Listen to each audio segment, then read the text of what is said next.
네덜란드 목수 요한 휘버스는 2008년부터 6년간 성경의 방주를 재현을 했습니다.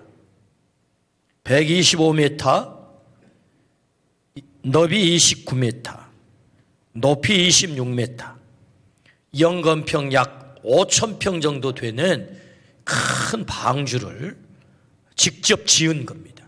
나무로만. 감사하게도 휘버스 씨는 세계 유일한 분단 국가인 대한민국에 이 방주를 평화의 선물로 기증하면 좋겠다, 그런 마음을 잡수시고 금년 1월 달에 CICO 문화산업융합센터와 협약을 맺었습니다. 우리나라에 영구 기증하겠다는. 네덜란드에 저 방주를 지어가지고 박물관으로 운영을 했는데 매년 100만 명씩 관광객이 찾아왔다는 거예요. 우리나라의 평화의 선물로 기증하겠다. 아마 이제 이렇게 기증이 되어서 우리나라에 도착하면 아마 가서 볼만할 것 같아요. 날 잡아가지고 한번 가보십시다. 방주. 네. 방주는 기독교 역사의 고래로 관심의 대상이었습니다. 그래서 오늘날도 실물을 재현하기 위해서 애를 쓰고 있죠. 방주는 구약에서뿐 아니라 신약에서도 대단히 중요합니다. 예수님이 마태복음 24장에 직접 종말과 관계해서 언급을 하고 계세요. 그리고 교회론에서도 이 방주는 중요한 위치를 차지하고 있습니다. 주님은 오늘 우리들에게 지난주 갈대 상자에 대한 말씀을 듣게 하시고 오늘은 방주에 대한 말씀을 듣게 하십니다. 갈대 상자와 방주는 히브리 말로 테바, 같은 단어를 사용합니다. 테바.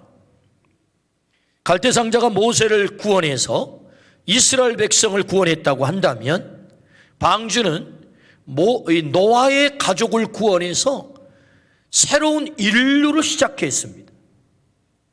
때문에 이 방주는 대단히 인류 역사에 중요한 이 획기적 전환을 가져온 그런 존재와 같은 거죠.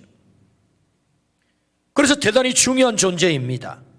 따라서 이 방주를 통해서 하나님이 우리에게 들려주고 싶은 메시지가 대단히 많아요. 그 첫 번째, 왜 방주가 필요한가? 라고 하는 질문입니다. 오늘 13절부터 14절, 하나님이 노아에게 이르시되 모든 혈육에 있는 자의 포악함이 땅에 가득함으로 그 끝날이 내 앞에 이르렀으니 내가 그들을 땅과 함께 멸하리라. 너는 고페르 나무로 너를 위하여 방주를 만들되 그 안에 칸들을 막고 역청을 그 안팎으로 칠하라. 아멘. 하나님이 노아에게 방주를 만들라 할 때 방주를 왜 만들어야 하는지를 설명하는 본문이죠. 모든 혈육이 있는 자의 포악함이 땅에 가득함으로 그 끝날이 뭐예요? 심판때가 왔다는 겁니다. 내 앞에 이르렀으니 내가 그들을 땅과 함께 멸하리라. 다 멸절시키겠다. 그런데 살려야 될 생명이 있어 방주가 필요해, 이런 말씀이지. 여러분, 사람이 누굽니까? 하나님이 멸절시키기로 계획 세운 그 사람이 누구예요? 보시기에 심히 좋았더라. 창세기 1장 31절, 인간을 만드신 하나님께서 감탄을 했던 대상이 사람이라고요. 하나님의 기쁨의 대상이란 말입니다. 그런데 그 기쁨의 대상이었던 인간 멸절을 하나님은 계획하고 계세요. 이 얼마나 가슴 아픈 얘기입니까? 왜 이런 엄청난 계획을 세우시죠? 창세기 6장 5절 말씀에 여호와께서 사람의 죄악이 세상에 가득함과 그의 마음으로 생각하는 모든 계획이 항상 악할 뿐임을 보시고, 문제는 죄죠. 생각이 다 악해요. 하나님은 죄를 너무나도 싫어하십니다. 더 이상 두고 볼 수가 없었어요. 보시기에 심히 좋았더라 감탄의 대상이었던 그 인간이 타락한 그 죄를 두고 볼 수가 없었단 말입니다. 도대체 하나님이 두고 볼 수 없었던 그 죄의 실상이 뭡니까? 오늘 6장 3절 말씀에 여호와께서 이르시되 나의 영이 영원히 사람과 함께 하지 아니하리니, 하나님이 사람에게서 떠나겠다는 거예요. 왜요? 그들이 육신이 됨이라. 그렇죠. 오늘 성경에 그들이 뭐가 돼요? 육신이 된다는 거예요. 하나님과 끊어진 채 육신이 되어버렸습니다. 오직 육욕에만 사로잡혀서 모든 관심을 거기에 두고 있는 거예요. 한마디로 하나님 없이 사는 인생이 되었다. 죄는 하나님을 떠나는 거예요. 우리는 죄하면 무슨 강도, 도둑질, 무슨 포악한 무슨 범죄를 생각을 하는데 그 뿌리가 뭐냐? 뿌리가 하나님을 떠나는 거예요. 하나님과 관계없이 사는 거예요. 그게 죄입니다. 죄를 헬라어로 하마르티아라고 해요. 하마르티아라는 말은 관역에서 벗어났다라는 뜻입니다. 하나님이 사람을 창조하실 때 관역이 분명해요. 이 관역을 다른 말은 목적이란 말이에요. 목적. 사람을 지은 목적이 정확해요. 분명해요. 그게 뭐죠? 하나님을 경외하는 것입니다. 하나님을 떠나서 살 수 없는 존재로 하나님을 반드시 경외하고 살도록 인간 지은 목적을 그렇게 하셨단 말이에요. 사람 지으신 목적. 그런데 사람이 더 이상 하나님을 경외하지 않아요. 자신이 하나님 됐어요. 자신을 섬겨요. 관역에서 벗어났다는 거지요. 목적에서 벗어났다는 것입니다. 그게 뭐예요? 하마르티아, 죄라는 거죠. 요한복음 16장 9절에는 죄를 이렇게 예수님이 정의를 하십니다. 죄에 대하여를 함은 그들이 나를 믿지 아니함이요, 하나님을 믿지 않는 것이 죄고 예수님을 믿지 않는 게 죄라는 거예요. 아니, 그 사람 법 없이도 살 수 있어요. 엄청 착하거든요. 그 천국 그런 사람이 안 가면 누가 갑니까? 라고 사람들은 말하는데, 여러분, 착하기 때문에 천국 가는 게 아닙니다. 착하기 때문에 구원받는 게 아니에요. 사실은 하나님을 떠나 하나님과 관계없이 사는 것이 가장 무서운 죄라는 거예요. 죄에 대하여라 하면 저희가 나를 믿지 않는 것이 죄다. 하나님과 관계없이 사는 것이 죄다. 관역에서 벗어난 것이 죄다 라고 말씀하지요. 그래서 예수님은 똑같은 이 창세기 6장의 이 말씀을 마태복음 24장에 언급을 하세요. 어떻게 언급합니까? 24장 38절. 홍수전에 노아가 방주에 들어가던 날까지 사람들이 먹고 마시고 장가들고 시집가고 있으면서, 그러니까 육신이 된 인간들의 관심이 뭐예요? 먹고 마시고 시집가고 장가가고, 이것이 육신이 된 유욕에 사로잡힌, 하나님과 아무 관심 없는 육신으로 전락해버린 인간의 실체를 주님의 입으로 말씀하는 거예요. 하나님 경외는 관심 없고 유욕에만 관심 있는 세상. 그래서 하나님이 뭐라고 말씀해요? 내가 그들을 땅과 함께 멸하리라, 심판하겠다라는 말씀이죠. 왜 방주가 필요합니까? 다 멸절해야 되기 때문에. 그러나 구원해야 될 생명들이 있기 때문에. 우리가 살아가는 이 세대는 어떻습니까? 22년 7월 22일 갤럽 조사에 의하면 2004년 전체 종교 인구가 54%였어요. 17년이 지난 2021년 40%로 급감했습니다. 14%가 줄었어. 이것은 탈종교화가 가속화되고 있다, 그런 통계입니다. 19세부터 29세 사이 45%에서 22%, 젊은 사람들은 더 가속화가 되고 있는 거예요. 그래서 23%가 감소했어요. 우리 개신교 2004년도에 21%, 19세부터 29세가 21%가 하나님을 믿었어요. 그런데 2021년이 되니까 17%, 4%가 감소했어요. 하나님을 떠나는 세대가 점점점 늘어나고 있다는 것이고, 하나님과 아무 관심 없이 살아가는 사람들이 점점 늘어나고 있다는 것이지요. 오늘 우리 이 시대의 진단입니다. 하나님과 관심 없는 세대, 유교계만 관심 있는 세대, 오늘 우리가 살아가고 있는 이 세대, 주님이 이 세대를 향하여 끝이 왔다, 내가 멸하리라, 우리 주님이 그렇게 말씀하는 거죠. 곳곳에 분쟁이 일어납니다. 전쟁은 끝을 몰라요. 만인 대 만인의 싸움이 계속됩니다. 거창한 명분을 내세우지만 싸움의 핵심은 결국 탐욕입니다. 남의 땅을 더 가지겠다는 것 아닙니까? 세계에서 가장 넓은 땅이 어디입니까? 러시아입니다. 그런데 굳이 우크라이나 땅을 갖겠다는 거예요. 우크라이나 땅은 어떤 땅이죠? 여러분, 우크라이나 국기를 보십시오. 아래는 노랗습니다. 위는 파랗습니다. 아래가 밀밭이에요. 밀밭. 우크라이나는 비료를 하지 않아도 어찌나 농사가 잘 되는지. 검은 흙이래요. 우크가 검다라는 거. 검은 흙. 이 비옥한 땅을 누가? 러시아가 먹으려고. 뭐 이런저런 거창한 명분을 내세우지만 결국 뭐지요? 탐욕이지요. 남의 땅을 더 가지겠다고 하는 것, 타인의 자유를 더 가지겠다고 하는 것, 재물을 더 가지겠다고 하는 것. 그래서 여러분, 부자는 더 부자가 되어가고 가난한 자는 더 가난한 자가 되어가는 이 양극화가 더 심각해지는 것 아닙니까? 다 뭐지요? 탐욕이죠. 하나님 없이 사는 것이 더 멋지다고 세상은 노래합니다. 너의 인생의 주인은 너야. 네가 주인이 되어서 사는 것이 가장 멋져 라고 세상은 자꾸만 그렇게 부추기고 속삭이죠. 지금 우리가 살아가고 있는 이 세대, 하마르티아, 관역에서 벗어나 있는 것입니다. 하나님 경외가 목적인데 자신의 유욕을 채우는 것이 목적이에요. 이 세대가 전통 그렇습니다. 기억하십시오. 하나님이 아담을 창조하고 노아의 때까지는 역사가 그리 오래되지 않았어요. 그럼에도 불구하고 하나님은 가차없이 하나님을 떠나 육신이 되어 유욕에만 사로잡혀 있는 그 인간을 멸하셨습니다. 홍수의 심판으로. 아주 가차없이. 주님은 오늘 우리들에게 곧 오시겠다, 너희가 본 그대로 내가 곧 오겠다 라고 말씀하셨어요. 주님은 가시면서 종말을 우리에게 말씀하셨어요.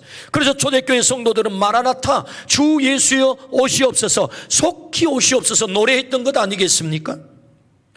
지금 우리는 대림절을 지나가고 있습니다. 이 대림절은 초림하신 예수님을 기다리는 게 아니에요. 초림하신 예수님은 아주 어린, 연약한 갓난아기로 말구이에 오셨죠. 그러나 우리가 기다리는 예수님은 재림하실 예수님이세요. 그 재림하실 예수님은 만왕의 왕, 심판주로 이 땅에 오신다 라고 말씀을 하세요. 그날이 어떤 날입니까? 종말이라고 말씀하세요. 종말. 끝이 다가왔다. 마치 노아의 시대에 그랬던 것처럼 예수님이 가신 2000년 세월이 흘렀습니다.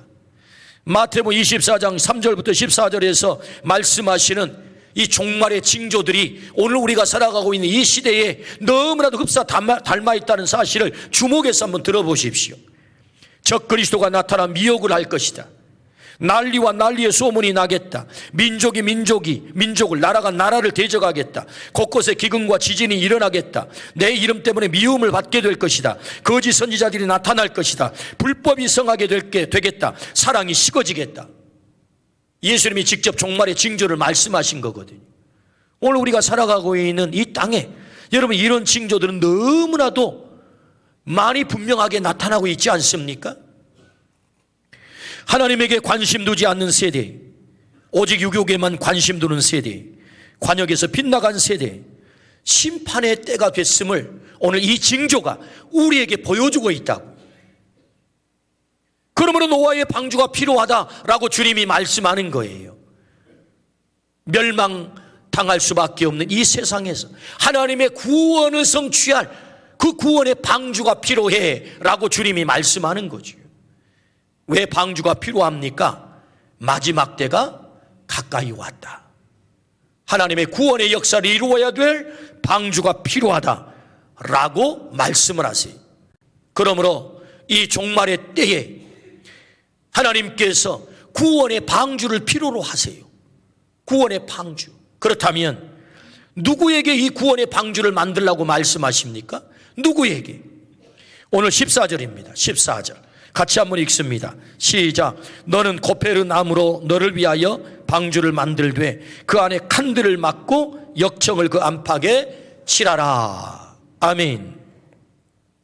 설계는 하나님이 하셨어요. 길이, 치수를 다 하나님이 설계하셨어요. 재료까지 정하셨어요.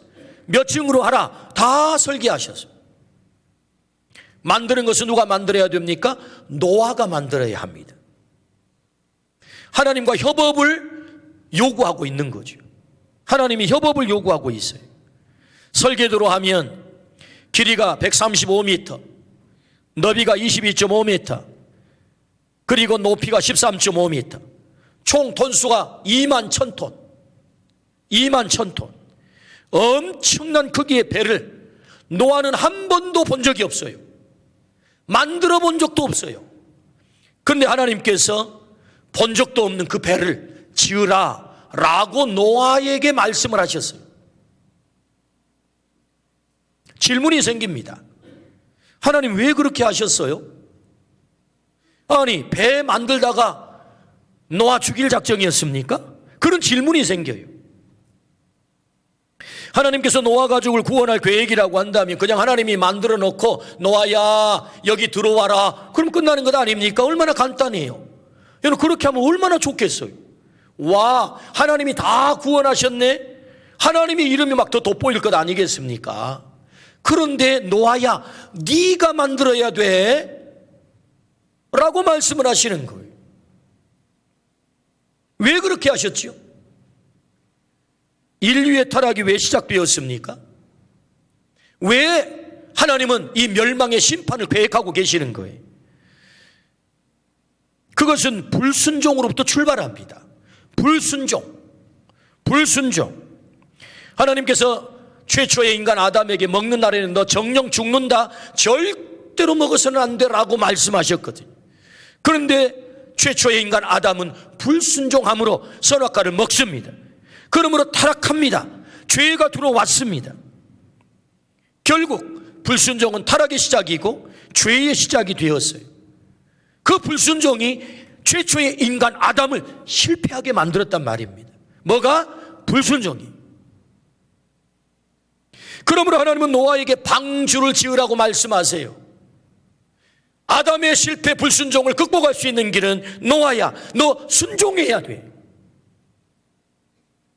내 말에 순종해야 돼.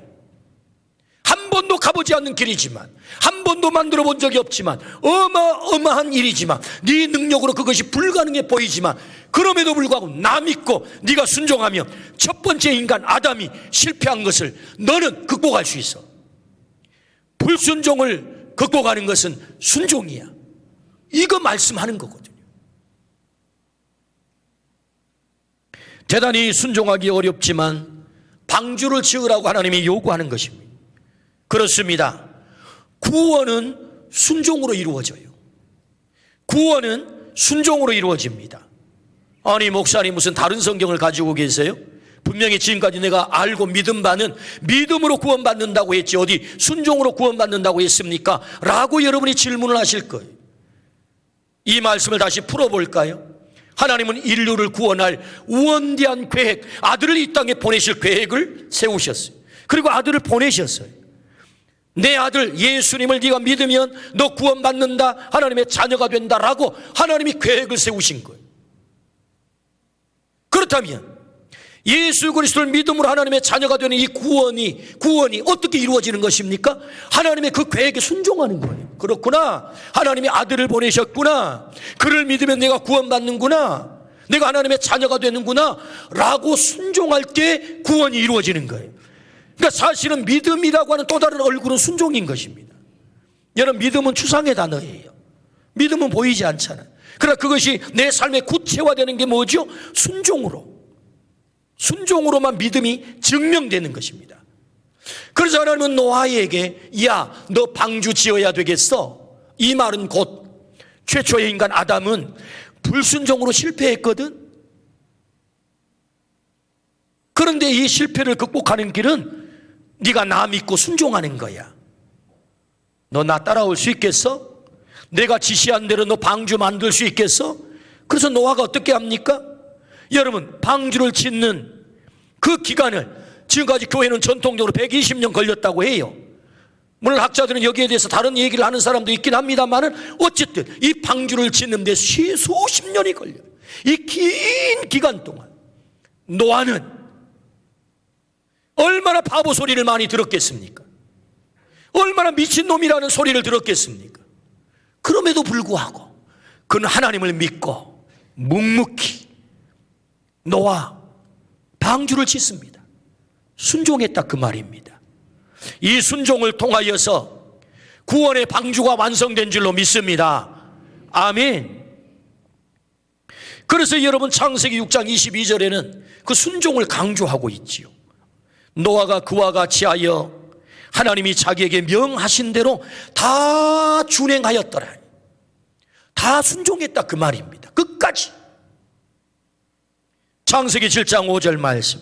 노아가 하나님께서 자기에게 명하신 대로 다 준행하였더라. 할렐루야. 여러분, 순종은 99% 순종이 아니고 100% 순종이 순종인 것입니다. 다 준행했다. 이 순종을 통해서 최초의 인간 아담의 실패를 노아의 순종을 통해서 극복함으로 새로운 인류를 하나님이 시작시킨 줄로 믿습니다. 구원이 새롭게 시작이 됐다 그 말입니다. 불순종한 아담과 순종한 노아를 하나님은 대비시키고 있어요. 누가 방주를 만들어야 됩니까? 노아가 만들어야 돼요. 어떻게 만들어야 됩니까? 순종함으로 만들어야 돼요. 방주는 순종의 작품입니다. 하나님의 말씀을 100% 믿고 100% 순종한 그 작품이 방주예요. 노아의 방주. 오늘 또 주님은 순종의 노아를 찾습니다. 구원은 하나님이 하시지요. 그러나 그 구원을 순종의 사람과 협업해 가셔요. 순종은 할 수 있는 능력이 되어 사는 것이 아닙니다.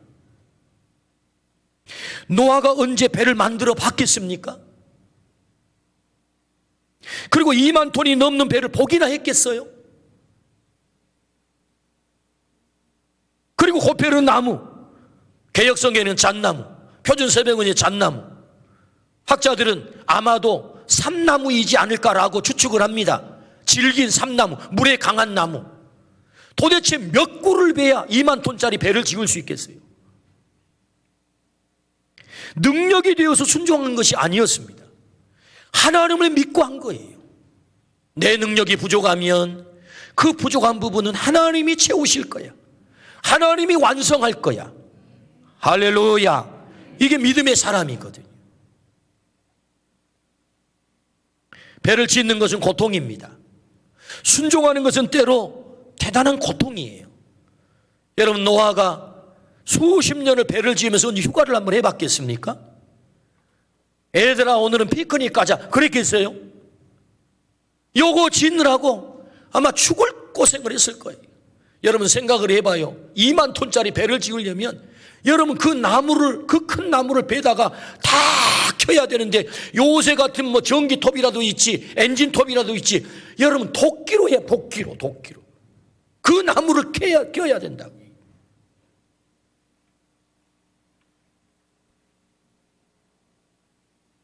그러나 순종으로 어렵지만 힘들지만 고통스럽지만 순종으로 배를 지어야 거기 구원이 있는 거예요. 주님은 오늘도 노아에게 배를 지으라고 하세요. 노아에게 배를. 오늘 우리가 지어야 할 배가 있대요. 하나님은 우리를 노아로 선택하신 거예요. 노아. 여기 무슨 구약 성경에 창세기에 있는 노아가 아니라 오늘 하나님이 우리를 선택했다고. 노아로. 야, 네가 내 말에 순종해서 그 방주를 만드는 노아가 되면 좋겠어 라고 우리를 부르신 거예요. 지금 이 말씀 앞에 우리가 지어야 할 배가 뭐지요? 구원의 방주 교회입니다. 교회.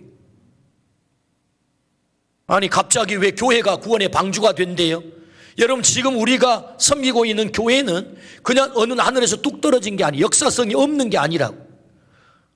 우리가 섬기는 교회는 적어도 4가지의 전통 속에 있는 것입니다. 첫 번째가 구원의 방주, 두 번째가 성막 전통, 세 번째가 성전 전통, 네 번째가 회당 전통.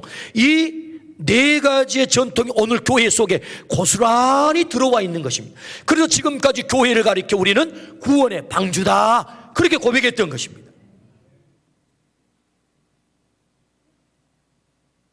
그래서 우리가 지어야 될 방주가 있는데 그게 뭐냐? 교회인 거예요. 교회. 설계는 이미 하나님이 다 하셨어요. 이런 교회를 만들어야 된다라고 말이에요.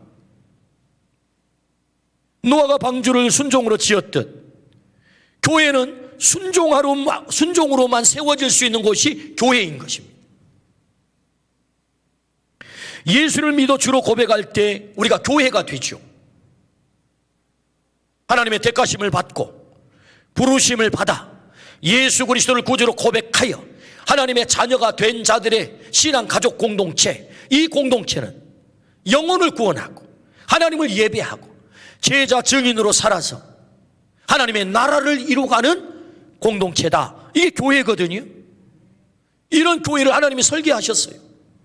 그래서 우리가 교회가 된다고 하는 말은 곧 내가 예수님을 주로 고백할 때 내가 교회가 되거든요. 교회의 지체가 주님의 지체가 되거든요. 그래서 머리 되시는 주님을 주로 고백하고 머리 되시는 주 되신 주님에게 순종할 때 교회가 세워지는 것입니다. 주님의 교회가 세워지는 거예요. 우리의 주 되신 주님에게 순종하기를 주의 이름으로 축원합니다. 노아가 순종으로 배를 지어 가족이 구원을 받았습니다. 내가 순종으로 교회를 세우면 내가 구원을 받고 내 가족이 구원을 받고 하나님이 구원하기를 원하시는 그 생명이 구원을 받는 거예요. 주님은 방주되는 교회를 통하여 인류를 구원할 원대한 계획을 세우고 계세요. 교회를 통해서 인류를 구원할 원대한 계획. 그런데 여러분 안타깝게도 이 시대 교회를 깨뜨려 자신도 가족도 인류도 멸망의 길로 걷게 하는 자들이 또 얼마나 많습니까? 안타까운 일이죠. 잊지 마세요. 그냥 내가 노아로 부름받은 것, 방주를 지어야 될 노아로 부름받은 것 그냥 된 것 아닙니다. 창세기 6장 8절에 이렇게 말씀하세요. 같이 한번 읽어보실까요? 시작. 그러나 노아는 하나님께 은혜를 입었더라. 노아가 어떤 사람이라고요? 은혜를 입은 사람. 오늘 우리가 은혜를 입은 사람인 줄로 믿습니다. 우리가 어떻게 교회가 됩니까? 어떻게 방림교회가 됩니까? 하나님의 택하심을 받고 부르심을 받아 그냥 택하심을 받은 것입니까? 하나님의 은혜로 나를 택해 주신 거예요. 은혜로. 노아가 은혜로 이 놀라운 사명을 받아 그가 방주를 세우게 된 것처럼 오늘 우리가 하나님의 은혜로 택함을 받고 부르심을 받아서 방주를 세워갈, 교회를 세워갈 노아로 우리를 삼아주셨다는 거예요. 하나님의 놀라운 은혜이죠. 누구에게 방주를 만들라고 하십니까? 순종의 사람 노아, 은혜를 입은 사람 노아, 그가 바로 오늘 나라고 말씀하세요. 오늘 우리가 순종함으로 하나님이 세우기를 원하시는 구원의 방주, 교회를 온전히 세워가기를 주의 이름으로 축원합니다. 아멘. 그렇다면 여러분, 누가 구원을 받아요? 누가 구원을 받습니까? 18절에서 19절입니다. 그러나 너와는 내가 내 언약을 세우리니 너는 내 아들들과 내 아내와 내 며느리들과 함께 그 방주로 들어가고 혈육에 있는 모든 생물을 너는 각기 암수 한 쌍씩 방주로 이끌어들여 너와 함께 생명을 보존하게 하되. 아멘. 노아의 가족 모두가 구원을 받았죠. 8식구죠. 혈육에 있는 모든 생물이 구원을 받았습니다. 방주에 사람만 태운 것 아닙니다. 동물을 한 쌍씩 다 태웠대요. 창조과학회 연구원 김명현 박사님은 이런 말씀을 하셨어요. 오늘날 육상생물은 17,600종이다. 쌍으로 계산하면 32,500마리이다. 방주는 12만 5천 마리 이상을 수용할 수 있는 것으로 추정된다 라고 방주를 연구하면서 그렇게 결론을 냈어요. 그러니까 방주 크기가 충분했다 그 말입니다. 방주를 지어놓고 얼마나 하나님은 애타게 초청을 했을까요? 애들아, 여기 들어와야 산다. 여기 들어오지 않으면 너 죽어. 아마 하나님이 그렇게 애타게 초청을 했을 거예요. 여러분, 노아는 동네를 돌아다니면서 얼마나 외쳤을까요? 그의 형제간들이 있지 않았겠습니까? 그의 자녀들 말고 말이에요. 형제간들, 노아 형제간들. 얼마나 안타깝게 외쳤겠어요. 홍수 심판이 있대요. 방주 안에 들어와야 제발 산대요. 제발 들어갑시다. 그렇게 안타깝게 초청을, 공간이 넓었다니까요. 그런데 아무도 응하지 않았어요. 오히려 조롱했겠죠. 미친놈이라고. 얼마나 조롱을 했겠습니까? 놀라운 것은 홍수의 심판이 시작이 됐습니다. 방주 밖에 있었던 사람, 아무리 착했던 사람도 다 죽습니다. 방주 안에 들어와야만 살아요. 누가 구원받습니까? 방주 안에 있는 생명이에요. 방주는 돛도 없고 닷도 없고 키도 없었습니다. 누가 운행했습니까? 하나님이 운행했습니다. 정확한 목표, 생명 항구로 하나님이 운행한 줄로 믿습니다. 그래서 새로운 인류를 출발시킨 것입니다. 은혜의 항구에 정확하게, 생명 항구에 정확하게. 누가? 하나님이. 방주 안에 있으면 사는 거예요. 방주 안에 있으면 산다. 적용해 봅시다. 그렇다면 여러분, 이 방주는 오늘 구체적으로 뭘 말할까요? 그 첫 번째는요, 하나님의 품이 방주예요. 하나님의 품. 하나님의 품 속에 있을 때 우리는 살 수 있습니다. 홍수가 쏟아지고 세상은 물로 가득 차도 방주와는 가장 안전한 것처럼 노아에게 방주를 지어 그 속으로 들어오라는 말은 내 품 안으로 들어오라라는 하나님의 초청이죠. 내 품 안에 네가 있어야 너 살 수 있어. 너 구원받을 수 있어. 하나님의 품 안에 있기를 주의 이름으로 축원합니다. 여러분, 젊은 아들들은 아마 아버지, 나이 늙은 아버지 말에 대해서 하고 싶은 말이 많았을 거예요. 아버지, 그런 일이 과연 가능할까요? 그래도 그들이 아버지의 말을 따라 방주 안에 들어간 거예요. 그래서 살았던 거예요. 여러분, 노아가 하나님의 말씀을 끝까지 순종할 때 그 자녀들이 끝까지 순종을 합니다. 순종의 아버지 아래 순종의 자녀가 나온 줄로 믿습니다. 그래서 그 가족이 구원을 받는 거예요. 하나님의 품 안에 들어갔다. 시편 121편 7절 말씀에 여호와께서 너를 지켜 모든 환난을 면하게 하시며 또 내 영혼을 지키시리로다. 할렐루야. 하나님의 품 안에 있을 때 하나님이 우리를 완벽하게 책임지신다. 할렐루야. 약속하세요. 두 번째, 하나님의 이 방주, 오늘의 방주, 그건 뭘까요? 구체적으로 하나님의 품, 하나님의 품은 교회를 말합니다. 교회. 에베소 1장 23절입니다. 교회는 그의 몸이니 만물 안에서 만물을 충만하게 하시는 이의 충만함이니라. 아니, 갑자기 방주가 하나님의 품이라고 해놓고 교회가 어떻게 하나님의 품입니까? 바로 그 근거가 오늘 이 말씀이에요. 여러분, 교회가 뭐죠? 교회는 그의 몸이니 그리스도의 몸이래요. 교회가 그리스도의 몸이래요. 만물을 충만하게 하는 바로 그 충만, 그리스도의 몸이래요. 그러므로 교회 안에 있는 것은 곧 주님 품 안에 있는 것입니다. 주님의 몸된 교회 안에 있는 것은 너무나도 중요해요. 사단은 이 시대에 교회를 공격합니다. 교회를 깨뜨리려고 혈안이 되어 있죠. 그래서 교회에 혐오증을 갖게 만들죠. 야, 그 교회 가지 마라. 교회 가면 너무너무 별로 좋지 않아 라고 세상은 자꾸만 공격하는 것입니다. 별로 도움이 되지 않아. 세상이 교회를 공격하는 것에 속지 않기를 주의 이름으로 축원합니다. 주님 오시는 날까지 교회는 영원할 것입니다. 주님이 마태복음 16장에 이 반석 위에 내 교회를 세우리니 음부의 권세가 이기지 못하리라. 할렐루야. 어떻게 해요? 그 교회가 영원하대요.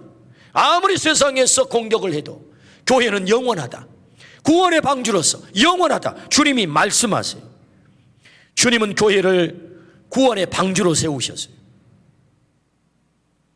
교회는 방주 전통에 있는 것입니다. 그러므로 우리가 교회 안에 있는 것은 방주 안에 있는 것이고 하나님의 품 안에 있는 것이다. 할렐루야. 교회에 부족함이 있을 수 있습니다. 교회에 부족함이 보이거든 그 교회를 도망치라는 그런 사인이 아니고 그 부족함을 위해서 네가 기도의 역청을 치라고 물이 새지 않도록 만들고 그렇게 하라고 우리에게 보여주는 거지. 여러분, 교회에 부족함이 있어서 아이고 이 교회 섬기기가 힘들어 라고 해야 될 대상이 아니라는 거예요. 여러분, 방주가 마음에 안 들어도 방주 안에 있어야 구원을 받아요. 여러분 생각을 해보십시오. 학자들은 노아의 가족이 1년 10일 동안 방주 안에 있었대요. 1년 10일 동안. 여러분, 한 쌍씩 짐승이 들어오면 몇 마리? 32,000마리. 생각을 해봐요. 방주 안에 문도 몇 개 되지도 않는데 32,000마리 짐승들이 1년 동안 같이 거기 머물러 있는 거예요. 여러분, 얼마나 괴로웠겠습니까? 냄새나지. 어느 날 갑자기 사자가 난동을 부리지. 잡아먹는다고. 방주 안에. 여러분, 결코 이 방주 안이 행복한 공간이었을까 상상을 해보면 꼭 그렇지만은 않았을 것 같아요. 물론 어떤 학자들은 하나님께서 32,000마리 짐승을 다 몰아 넣어놓고 1년 동안 동면을 시켰다 그렇게 말한 분도 계세요. 동면. 어쨌거나 여러분, 이 방주 안이 마음에 들었겠어요? 행복했겠어요? 문제는 없겠어요? 냄새는 안 났겠습니까? 얼마나 이 공간이 고약한 공간이겠어요? 그렇다고 해서 아이고 나 이 방주 싫어, 탈출해야 되겠다, 나가면 죽어요. 나가면 죽습니다.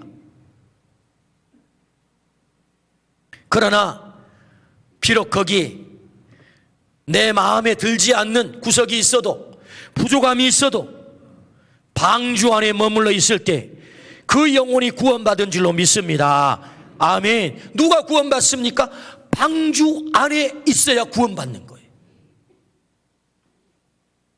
그래서 새로운 인류를 하나님이 시작시키는 거예요. 그래서 노아의 아들 셈, 함, 야벳, 이것은 인류학적으로 셈족, 함족, 야벳 족이 시작되잖아요. 새로운 인류 조상이 시작된단 말입니다. 어떻게? 방주 안에 있을 때. 여러분, 방주 안에 있기를 주의 이름으로 축원합니다. 하나님의 새로운 역사가 펼쳐진다. 방주 안에 있을 때. 구원의 방주가 꼭 필요한 때가 됐습니다. 이 시대에 하나님에게는 별로 관심이 없어요. 유교계만 다 관심이 있습니다. 먹고 마시고 시집가고 장가가고 때문에 하나님 관심 없이 하나님 떠나 살아가는 이 땅을 향하여 우리 주님은 종말을 말씀하세요. 내가 곧 오리라. 곧 오리라. 때문에 방주가 필요해. 구원의 방주. 이 방주를 누가 지어야 합니까? 너와 네가 지어야 한다. 은혜로 부름받은 오늘 우리들에게 구원의 방주 아름다운 교회를 세워가라 라고 말씀을 하세요. 어떻게? 순종으로, 순종함으로. 능력이 되어서 순종이 아닙니다. 능력이 부족해도 하나님 신뢰하고 하나님 믿고 순종하면 순종한 그 노아를 통해 하나님이 목표한 방주가 온전히 세워질 줄로 믿습니다. 그 방주를 통해서 오늘 또 구원받을 영혼이 있다. 오늘 우리가 그 방주 안에 있게 되면 나뿐만 아니라 우리의 가족들이, 우리의 형제들이, 이 땅에 죽어가는 영혼들이 생명을 얻게 될 줄로 믿습니다. 새로운 주님의 역사가 시작될 줄로 믿습니다. 이 방주의 놀라운 은혜가 오늘 나의 은혜가 되기를 주의 이름으로 축원합니다. 아멘.